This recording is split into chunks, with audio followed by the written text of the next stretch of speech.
Welcome to Beyond Rent, the property management podcast brought to you by Rent Manager. Each episode, we sit down with an expert to talk industry updates, tech solutions, and top tips for those in the property management space. And now, let's get to the conversation and go Beyond Rent.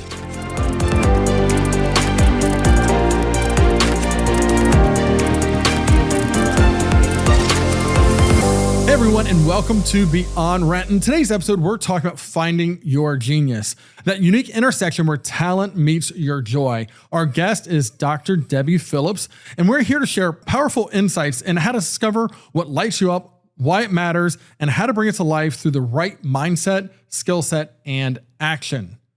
Dr. Debbie, welcome to Beyond Rent. Well, thank you, Joe. It's great to be here today. And for all of the listeners that we have, it's an exciting time to talk about careers in this great industry.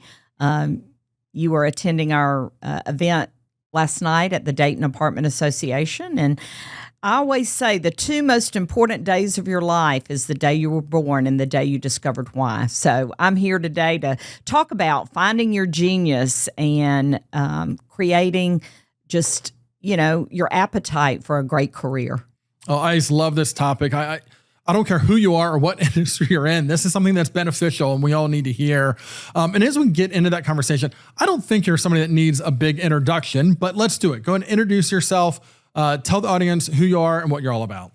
Well, I am a 35 plus year industry veteran. I started at the Apartment Association and then went and worked on site and then worked my way up at property management companies. But my master's degree is in seniors housing, and my doctoral work was at Georgia Tech. And I was fortunate to develop the first employee engagement model for the multifamily industry. So I like to say the intersection of my work is leadership, workforce development, and real estate.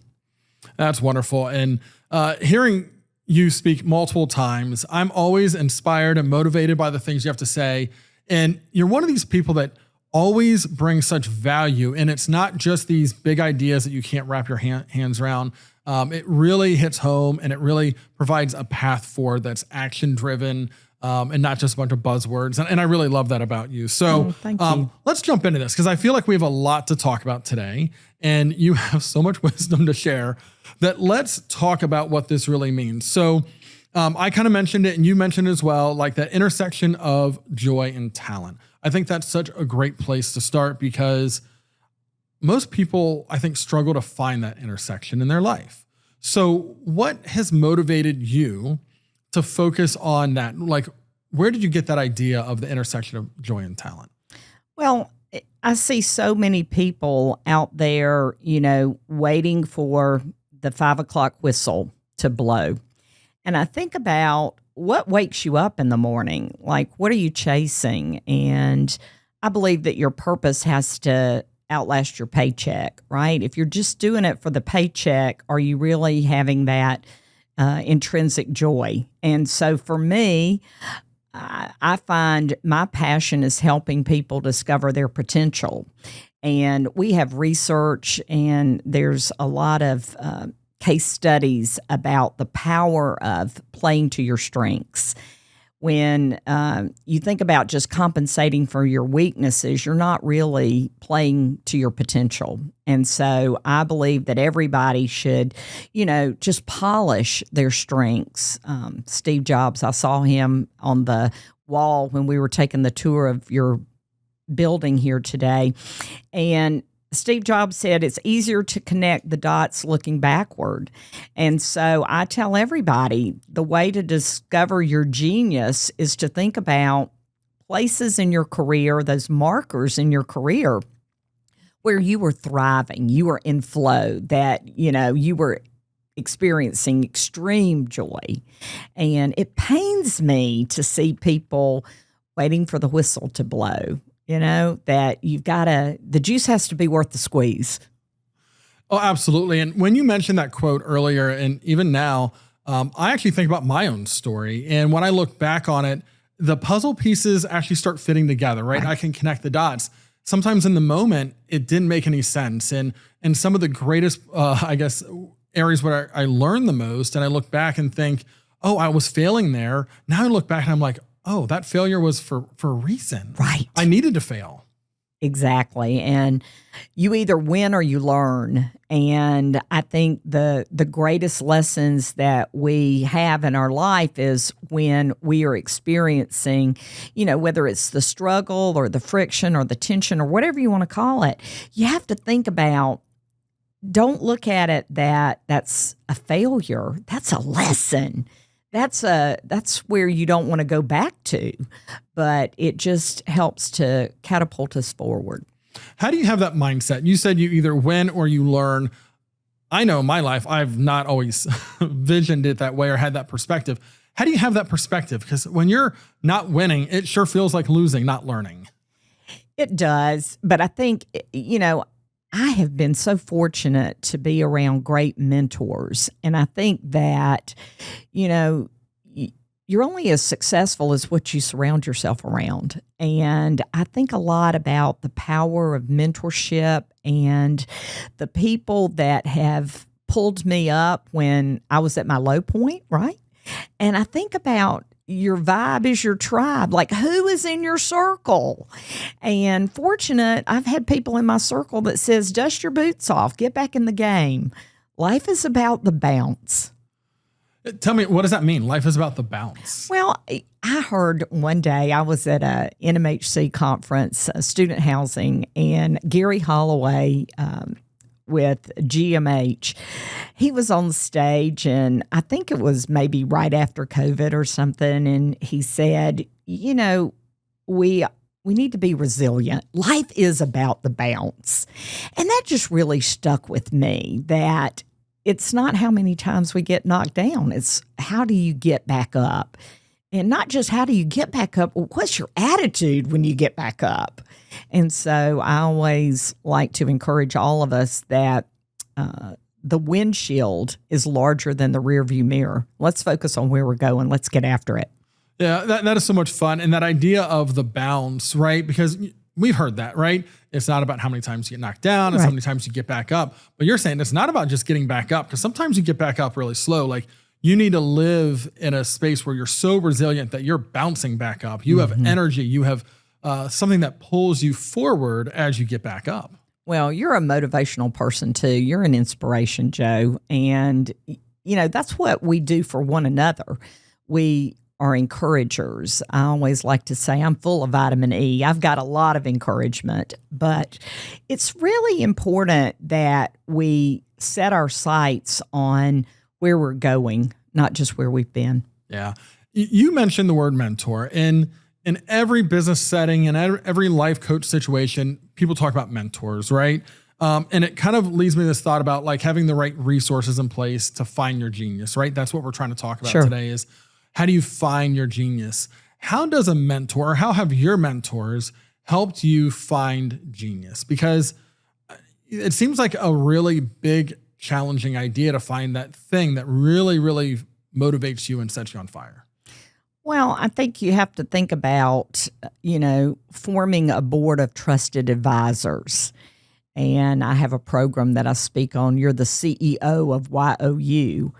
And when I think about what is it going to take to help me get to where I'm going, but you have to think about what's missing and find people that you want to learn from. And we know that lifelong learning is a characteristic of truly the champions, the people that are fine-tuning their craft and having that craftsman's mentality. So I've just been fortunate to, I'm not shy, as you can tell from my personality. I get after it, and I want to know, I want to learn from the best. I don't want to learn from somebody that's a third stringer, right? I want to learn from the champions, the quarterbacks. And I've just been fortunate enough to learn from a lot of great people. That's wonderful. That board of trusted advisors. I know a lot of people that talk about mentorship. And when I think about the people that I surround myself with, or the people that I want to surround myself with, it's often the people that I like or I think like those people, we're aligned in certain ways. But what I'm hearing from you is that's not always the best people to put around you, because you shouldn't surround yourself just with yes people, right?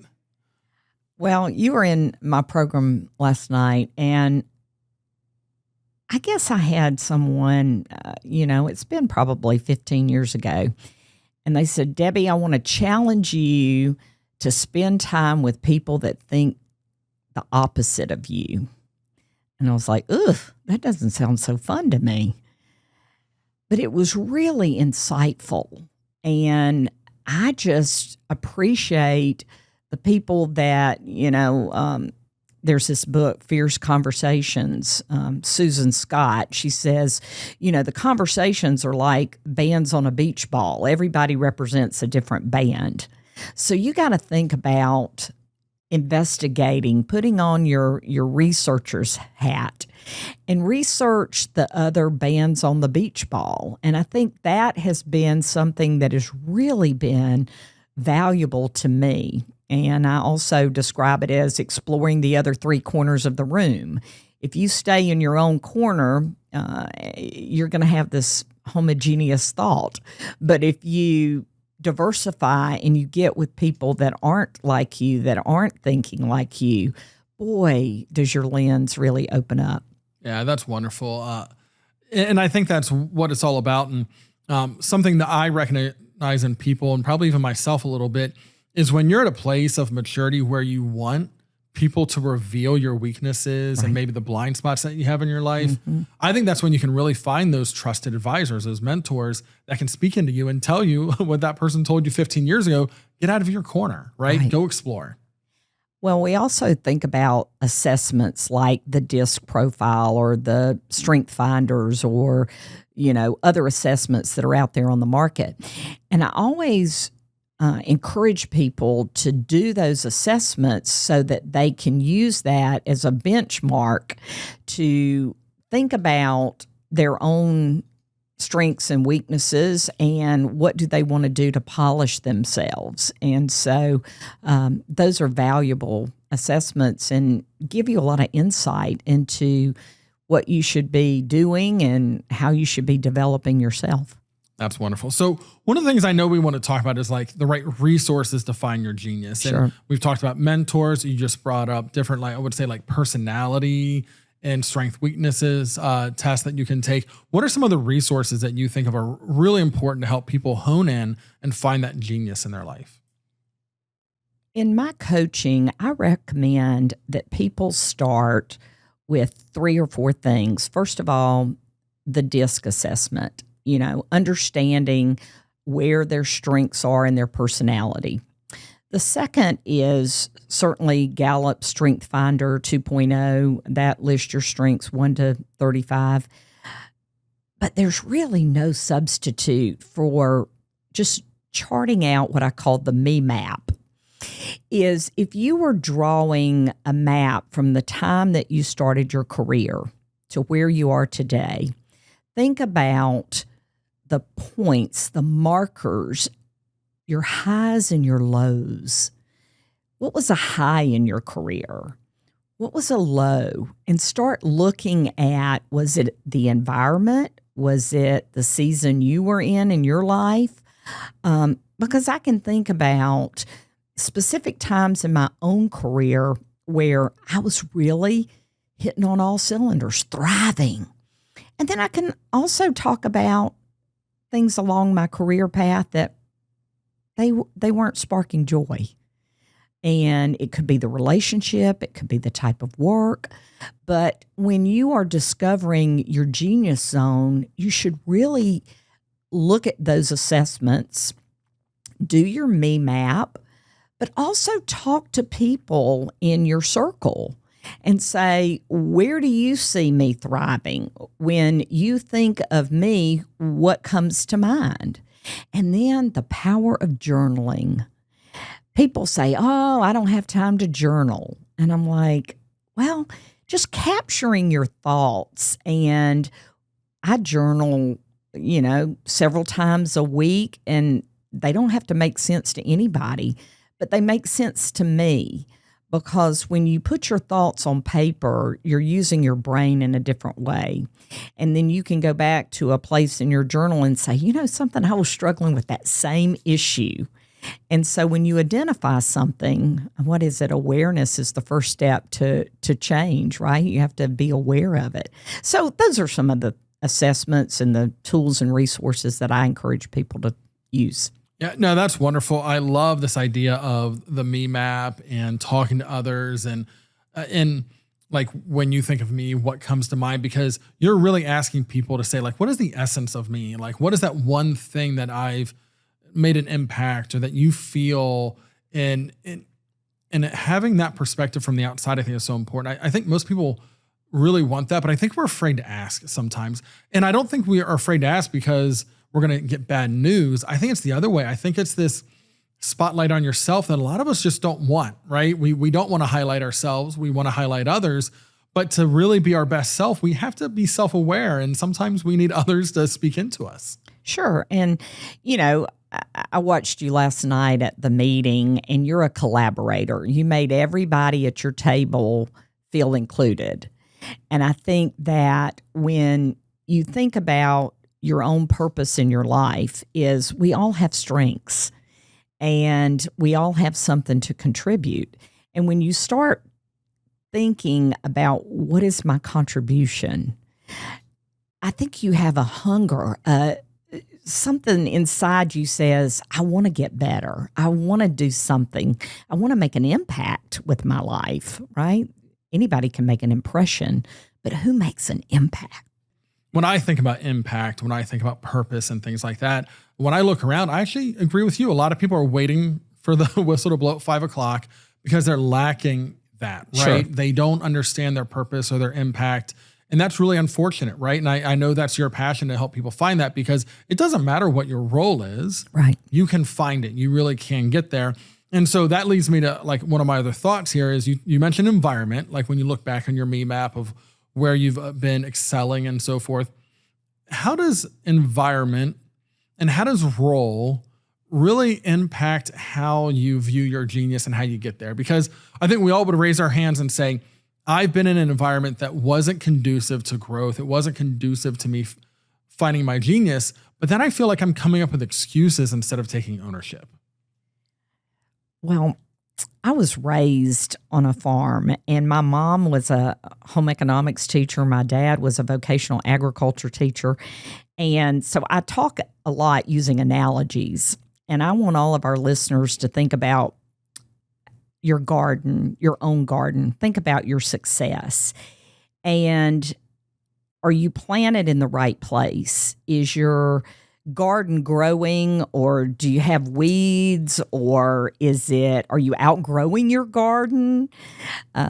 What is that fertile soil? Are you in an environment that encourages your development, or are you in an environment that is stagnating you? There's no, sunlight. So you have to think about, where are you? Where are you going? Where are you growing? And what's around you? I talk to people all the time, and I'm like, look around you, look up. By the way, I like sunflowers because they're always facing the sun, and when the sun's not out, they turn to each other. Do they really? I did not know that. Yeah, you have to check it out. Oh, wow. I know a lot of people like to visit sunflower fields and stuff like that. I'll have to do that. That's a lot of fun. I know. Well, no, that's great because I do think environment does impact in people. And when I think of, again, my own story, because I keep self-reflecting as you tell me all this, I was being really honest when I say that I think I've come up with excuses in the past of like, well, this is why I didn't grow because of other people, other situations, things outside of my control. And I don't like that. I want to just take ownership and say, no, I was at fault there too, and I could have done things differently. But I guess the action I could have taken is recognizing the environment wasn't good and planting myself in a different garden. Right. And you think about,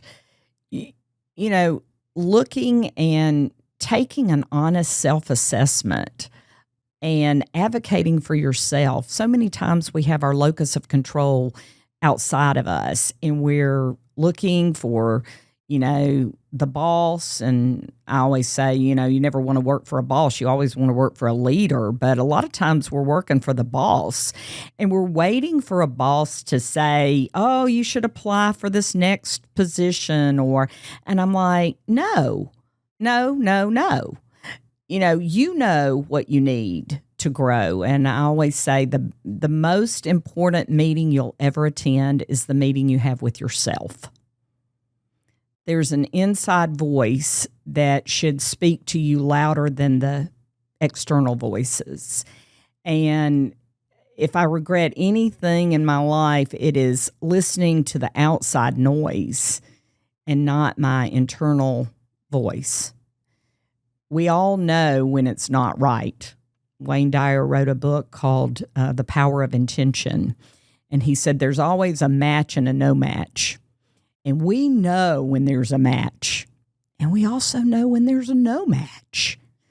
And so I think, whether it's emotional intelligence or just common sense, that we know when we're in the right garden. And we know when, and I talked about it last night, I grew up in the South, and so we had a lot of kudzu. And sometimes the kudzu would take over the garden if you didn't weed it. And we have to weed out the things that don't serve us well. That's such good advice. I really love all of that because, again, it's the self-reflection. It's the taking ownership, blocking out the negative, right? Really listening to that voice of truth that lives inside of all of us, right? Which is so powerful. And there is so much negativity if we allow it in, right? Sure. But we have to say that's not a match, right? I know that doesn't align with truth. And I know that's not what's best for me. And I'm going to listen to what I know is truth and use that as power and motivation to go forward. So, and I think we're talking about some of this. I want to know more about barriers to finding your genius. And we've hit on some of them, right? The wrong environment, listening to the negativity around you instead of self-reflecting and finding truth. What are some of the other barriers that you see people up against all the time where they're just right on the edge of finding their genius, but they're letting this thing stand in their way? Well, I think it's like, when we dig our heels in and we resist getting course correction. Are we getting feedback or feed forward? Feedback is like hugging a porcupine. Nobody really wants feedback, right? But feed forward, Joe, if you say, hey, Debbie, the next time we do this, let's consider X, Y, and Z, I'm going to listen to you. First of all, I'm going to listen to you because I respect you. But if you are helping me course correct, that can break down some barriers.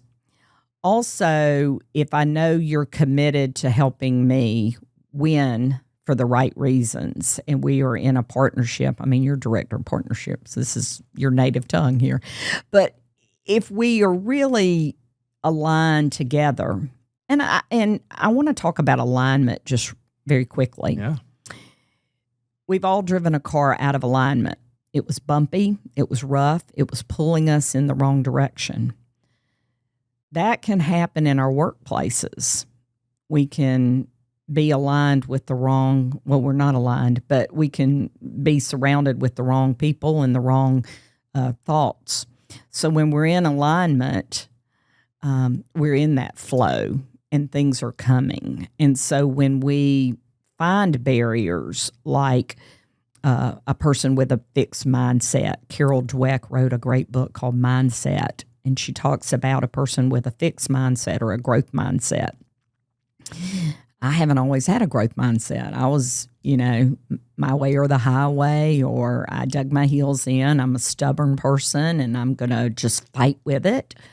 But I want you to think about, I want all of us to think about, do we want to struggle? Do we want to have peace, or do we want to have chaos?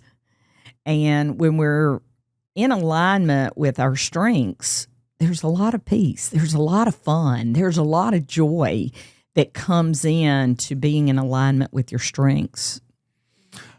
That's such a great picture. And that analogy was great, right? About the car. And it is true, right? It's pulling you into the other lane, right? It's pulling you, and you have to keep fighting against it to try to maintain the path that you're trying to take with the car, and this idea of finding peace in your work. And I love to work, and I don't mind working long hours. I don't mind challenging situations or hard work, because I do find a lot of, perspective through it. I feel productive through it. All of those things that you want to be able to get. But the peace part sometimes doesn't always feel right? Because there's chaos in some of the madness of work. And that if you're feeling the chaos, that might mean there's some misalignment there. And you need to find out where that is. You need to take it to the mechanic, right? Sure. And say, I'm not a mechanic, but I need someone to help me find where this misalignment is so I can get things moving forward and make it an easy drive for everyone. That's such a beautiful picture of what it looks like to be in harmony with your team. I do a lot of research on high-performing teams. And, there's this thought of the maverick that's going to go out there and come hell or high water, they're going to do it. But then there's this other collaborator that says, you know what? I need Joe with me. Let's go find Joe. And I haven't always been like that because I didn't want people to think that maybe I couldn't do it or something. But now I'm all about, hey, let's bring people in. Let's go get people. And I use a term called not networking, but net weaving. Networking is really transactional. Net weaving is transformational. I'm going to form a relationship. Like, Joe, I've already encouraged you to help me find some opportunities for students, right?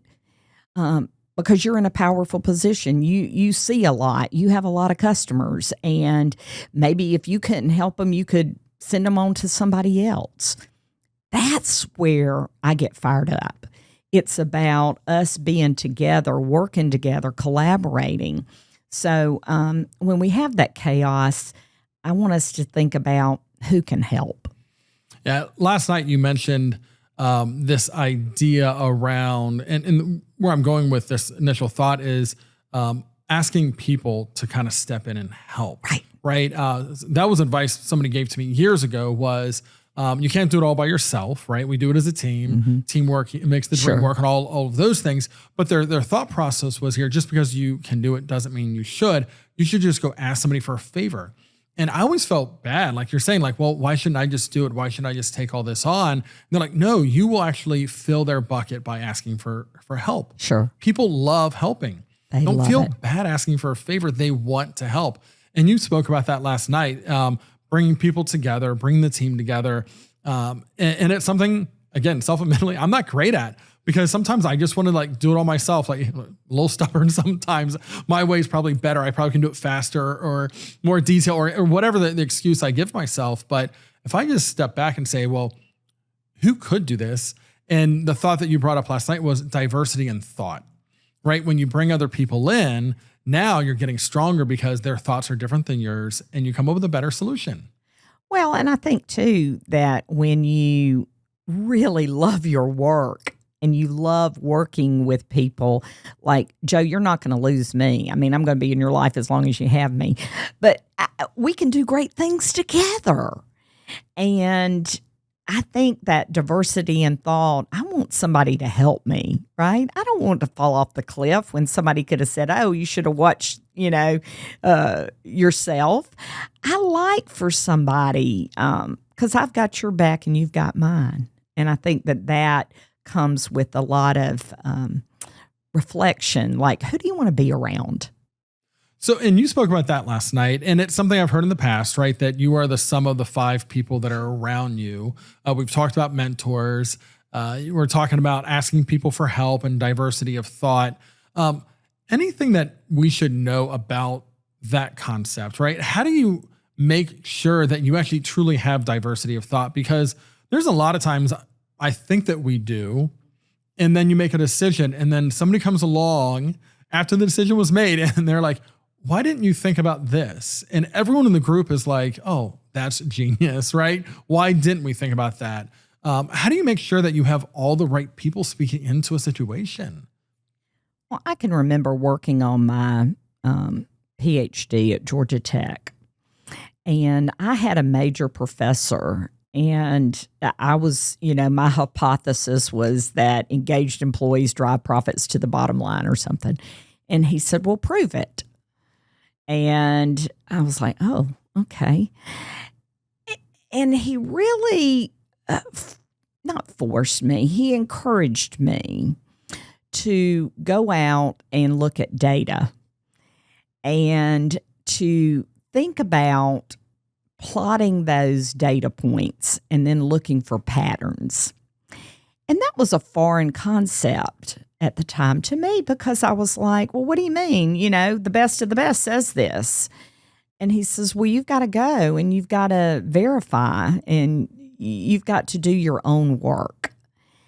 And I think that was a beautiful lesson that he taught me, is that, if 100 people are saying it, you need to check the 10 that are saying that's not so, and to look under every rock. And I haven't always been like that. And so I appreciate people and that diversity of thought. Another thing that he always said, that success is a process. And if you want to have replicatable and duplicatable success, you need to focus on the process. And you've probably read that book, Atomic Habits by James Clear. He says, you don't rise to the level of your goals, you fall to the level of your systems and processes. And before I entered into that program at Georgia Tech, I was not a process thinker. I would go from A to Z. And over those 5 years of doing critical research, that was fine-tuning, that was conditioning, that was polishing to look at A, B, C, D, E, every letter of the alphabet. And so I want to encourage our listeners to think about, if we're a person that paints with a broad brush, go find somebody that paints in the little crevices. If we're that detail person and we get hung up on every little detail, let's partner with the person that is a macro, a visionary, future forecaster. So I think that is just a beautiful lesson in life, is that we can learn the biggest and greatest lessons from people that think the opposite of us. Yeah, and you've mentioned that multiple times through our discussion today, and it is so powerful. And we hear a lot, at least I hear a lot right now, about being curious and always be curious. It's the same thing as what you said earlier, be a lifelong learner. All of those things really are saying the same thing, is to ask the why, try to wonder, what other people are thinking or how other people process this, think the opposite. It's so important to get outside of ourselves. I know we've talked about self-reflection and journaling and listening to the things that internally that are true, but there's a balance of getting that outside input and what other people think and feel. So if people are listening right now and they're like, this sounds great, I'm not in my genius right now, they can feel it. They want to find joy in their work. They want to find the places where their talent can be used best. What should they be doing? So they're going to stop listening to this in a few minutes when the episode ends, and they're going to be pumped up. They're going to be ready to go. They're going to change their life. They're going to change the life of the people around them. But what do they do with all of this energy towards making a change? Martin Luther King says you don't have to see the whole staircase. You just have to take the next step. And I want to encourage every listener that is listening to this podcast to stop what you're doing, turn off all notifications, get away from your screen, go sit out on a park bench, and think about what is the very next step that they can take for themselves that would really fuel them, that really is something that is best for them. It's so easy to advocate for the team and to take care of our families and all of that. But I teach this class, Stephen Covey said you can't keep giving golden eggs if you don't take care of the goose. And for years, I probably took care of everybody but the goose. And I think that I would encourage all of our listeners to just be quiet. Just turn off all notifications Stop for a minute, listen to yourself. What do you need to do that is going to really amplify your own purpose? And I guess if I had to simplify it, it's, addition through subtraction. What can we give up so our yes can be really yes? And our yes should be a yes, Absolutely. Right? Every single time. And we should lean into that.